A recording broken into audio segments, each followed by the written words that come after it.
Menjelang perayaan Hari Raya Idul Fitri 1446 Hijriah, Balai Karantina Indonesia Sulawesi Utara mengumumkan Provinsi Sulawesi Utara berada pada zona kuning penyakit mulut dan kuku atau PMK bagi hewan. Provinsi Sulawesi Utara saat ini masuk dalam zona kuning penyakit mulut dan kuku hewan.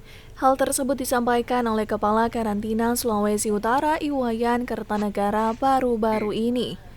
Ia mengatakan meski sulut berada di zona kuning tetapi daging hewan dapat dikonsumsi masyarakat dikarenakan wabah virus ini tidak membahayakan bagi manusia. Kita sudah termasuk daerah yang sudah terjangkit penyakit PMK di Sulawesi Utara ini, sehingga kami melalui SE Kepala Badan nomor 620 tahun 2025 ini daerah kita ini dinyatakan daerah yang kuning atau daerah yang telah terjangkit penyakit PMK.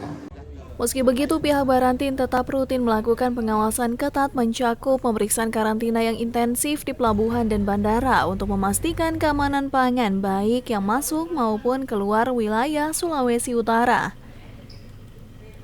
Dari Manado, Eka Putra melaporkan untuk Kawanua TV.